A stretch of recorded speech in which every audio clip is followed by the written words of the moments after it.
Vamos a partir con la introducción. O sea, es el pecado original de la modernidad. Si nosotros observamos a partir de la Reforma Protestante, se van desencadenando una serie de hechos ideológicos que van gestando al hombre moderno. Los primeros hombres modernos serían los protestantes y luego vendría, ¿no es cierto?, a través de John Locke, etcétera, a ser los liberales. Posteriormente el hombre moderno va a girar hacia el socialismo y después va a tener otras facetas como el fascismo, el comunismo, no sé qué. Y ya el hombre posmoderno, siendo hijo del hombre moderno, tiene feminismo, queer, animalismo, etcétera, ¿no es cierto? En toda la modernidad y en la posmodernidad, lo que observamos, ¿no es cierto?, es una idea central, que es que la búsqueda de ciertas constantes históricas que de ser abolidas o terminadas con ellas, se podría eventualmente alcanzar un mundo mejor, un mundo perfecto, un mundo bueno. Estas constantes históricas, ¿no es cierto?, se ponen siempre en comparación con la esclavitud. Siempre que uno conversa con un marxista, con un liberal, con una feminista, etcétera, y plantea, ¿no es cierto?, cuál es la constante histórica que pretende destruir, que pretende abolir, la compara con la esclavitud. Entonces ahí vemos, ¿no es cierto?, que claro, la abolición de la esclavitud también marca al hombre moderno como el hombre que puede cambiar cosas que antes siempre habían sido de una manera, y por lo tanto ese cambio significa destruir algo que había para que sin eso el mundo sea mejor. Todos tienen la conciencia, la noción a partir de la modernidad, incluso antes tal vez, de que hay algo que no está funcionando bien en el mundo en el que se desenvuelven. Vamos, las clásicas frases de Marx: los filósofos se han limitado a entender la realidad, lo que toca hoy en día al filósofo actual es cambiarla. Esa frase, digamos, que va a decir Marx ya entrado el siglo XIX, es una, si bien no expresamente, ya se encuentra contenida en las intenciones de explicar la realidad a través de apuntar a sus fallos para cambiarlo desde el comienzo de la modernidad, partiendo por Lutero y la apuntación de que la Iglesia Católica, ¿no es cierto?, al no ceñirse 100% a la Biblia, estaría, ¿no es cierto?, incurriendo en un mal que habría que abolir, y por lo tanto ese ya es un filosofar para cambiar el mundo más que un filosofar para comprender el mundo. Y esa va a ser la marca hasta el día de hoy, ¿no es cierto?, incluso entendiendo hoy en día, por ejemplo, la Judith Butler y toda su lucha queer. Vamos con un poquito detallando cuáles son las instituciones que se han intentado suprimir o abolir, o las constantes históricas que se han buscado sustituir o abolir a partir de la modernidad. Lo primero es el liberalismo, que busca suprimir o abolir la monarquía. Una vez que logra abolir la monarquía en muchos lados, ¿no es cierto?, y instaurar, ¿no es cierto?, lo que son los estados. El estado es un invento liberal, una creación de los liberales, al menos el estado en su sentido moderno. Va a darse cuenta del monstruo que creó y comienza a hacer un liberalismo de limitación del Estado, para terminar, en términos ideológicos, siendo un liberalismo de abolición del Estado. Es decir, que primero abolir la monarquía y luego construye el Estado y luego se reconvierte en la deseliminación del Estado. Esos son los anarcocapitalistas, representados intelectualmente principalmente por Murray Rothbard, Jesús Huerta de Soto, Thomas Woods, etcétera. También tenemos la propuesta de Marx, que busca la eliminación no solo de la propiedad privada, sino también del Estado, pero principalmente la abolición de la lucha de clases. Marx dirá: la historia es la historia de la lucha de clases, y obviamente esta lucha de clases tiene que tener un fin, tiene que acabarse en algún momento. Tenemos que dejar de pelear por recursos. Que en la lucha de clases, distintos grupos de personas que, dada su relación con las relaciones de producción y consumo que existen en su momento histórico dado, se encuentran en pugna por los recursos. Bien, entonces Marx va a decir: bueno, si la gente deja de estar en pugna por los recursos, va a venir un mundo perfecto, ¿no es cierto?, el comunismo. Y por lo tanto él planteaba que, claro, era la abolición de la propiedad privada y del Estado, permitiría, ¿no es cierto?, el compartir, y con el compartir se acaba la lucha de clase y vendría el socialismo y luego el comunismo. Ayn Rand, por otra parte, va a plantear desde su perspectiva que lo que hay que suprimir es una cosa también más antigua que nunca, que es la obtención de recursos por la fuerza. Esto también va a fortalecer los argumentos de los anarcocapitalistas, ¿no es cierto?, porque el Estado tiene recursos por la fuerza, pero Ayn Rand no solamente se basa en el Estado y no solamente se refiere a recursos materiales, sino que su mirada es más profunda y se refiere también a recursos intelectuales e incluso espirituales. Luego vendría el fascismo, que intenta suprimir la disidencia para alcanzar la unidad del país. Para el fascismo lo que ha estado mal es que siempre ha habido gente que piensa distinto al grupo, y por lo tanto el grupo no puede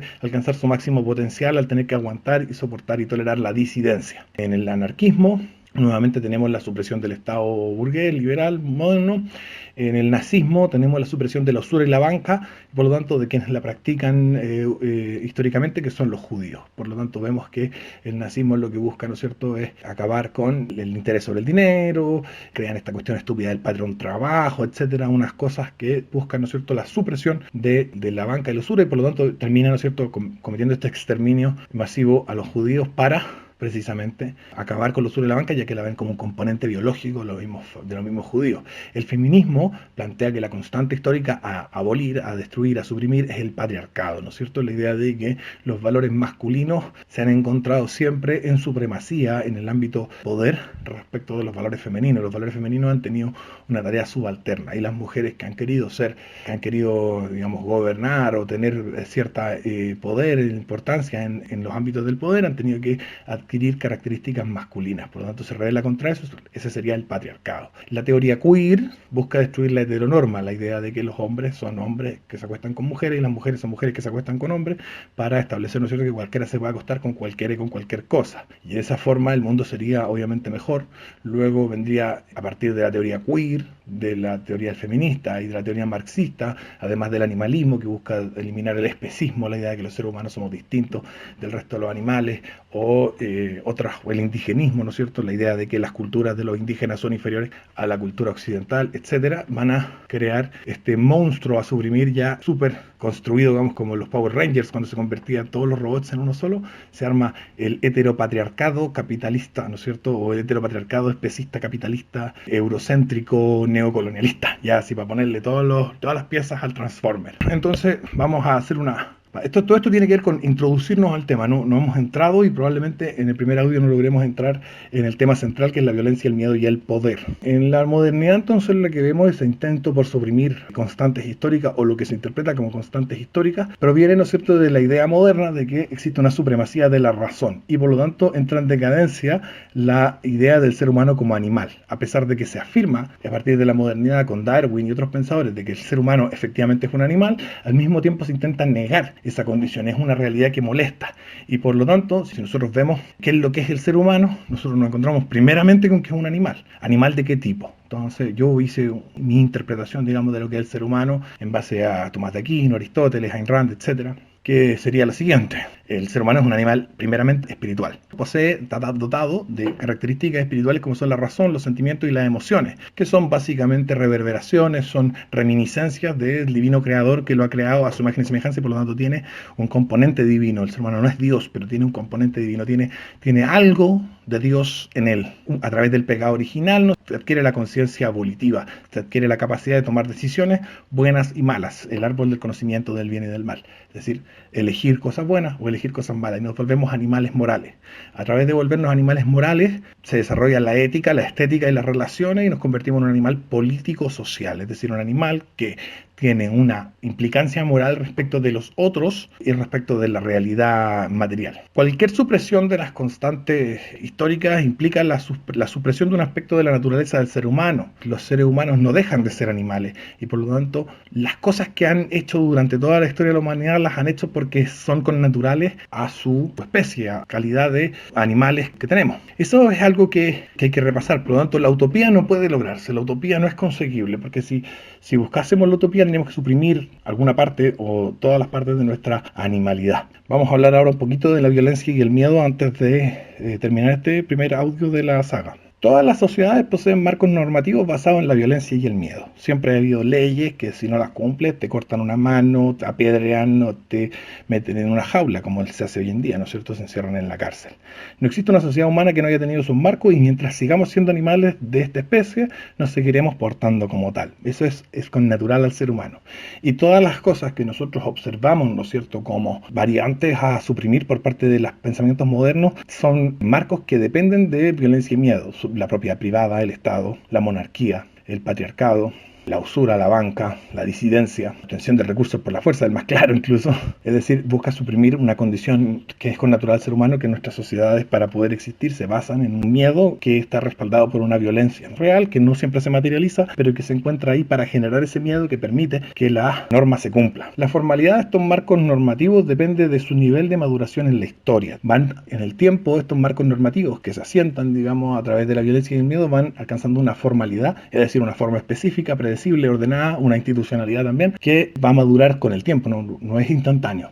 El Estado es el marco normativo de mayor maduración de nuestro tiempo, el Estado moderno liberal, es lo que tenemos ahora como institución que establece, ¿no es cierto?, la violencia y por lo tanto el miedo. Entonces tenemos esa violencia, la violencia estatal, y claro, surgen estas ideas que parecen bastante razonables, ¿no es cierto?, las de los libertarios, que dicen eliminemos la violencia del Estado para que se elimine por lo tanto el miedo al Estado y por lo tanto el ser humano sería libre de la violencia y el miedo. Pero ellos caen en un error porque existe la violencia no estatal y su teoría rara vez da respuesta clara a la violencia no estatal. Entonces no se puede alcanzar esa utopía anarquista o minarquista porque de no existir la violencia estatal existe una violencia no estatal. La violencia y el miedo son componentes ineludibles de cualquier agrupación humana. Una parte de la sociedad va a tener que tener miedo y por lo tanto otra va a tener que dar miedo. Quien pretende dar miedo, quien tiene por objetivo dar miedo, termina tarde o temprano ocupando el Estado. Ejemplos de estos son los nazis en los años 30. Nunca intentaron ser una gran mayoría ni alcanzar las grandes masas, sino que simplemente ser el grupo más intolerante, ser el grupo más violento y por lo tanto dar mayor cantidad de miedo. Esos van a alcanzar tarde o temprano la formalidad del poder. Lo están haciendo hoy en día las feministas, lo llevan haciendo durante 30 años,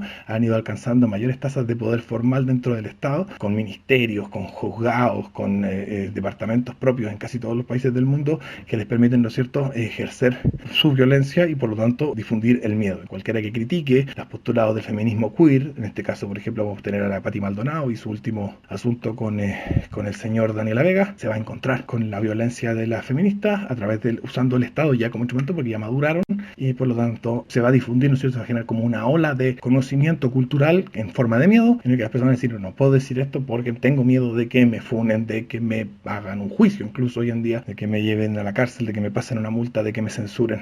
La calle es lo que convierte a un grupo de seres humanos aislados en una sociedad, ¿no es cierto? Tú tienes casas que son básicamente construcciones, pedazos de piedra y hormigón y madera, etcétera, que están por aquí y por allá, y en esas casas, ¿no es cierto?, las personas que las habitan las convierten en hogares, pero todo ese montón de casas y todo ese montón de personas no se convierten en una sociedad hasta que no hay una calle que vincula, que comunica y que por lo tanto establece, ¿no es cierto?, la comunidad común, unión en todos a través de que todos caminan por la misma calle. Eso es lo que hace sociedad, hace de grupo de personas, de individuos que les gusta tanto a los libertarios, los convierte en sociedad, que no necesariamente es un instrumento colectivo, sino que es un conjunto de relaciones que se dan a través de los vehículos públicos de comunicación, es decir, el mercado, la calle, los medios de comunicación, o sea, vehículos públicos donde se comparte información, se establecen relaciones, por lo tanto se va transformando el conjunto de personas sueltas y aisladas en una sociedad. Por lo tanto, el lugar donde se impone el miedo y donde se ha impuesto el miedo de forma histórica ha sido la calle, porque el miedo no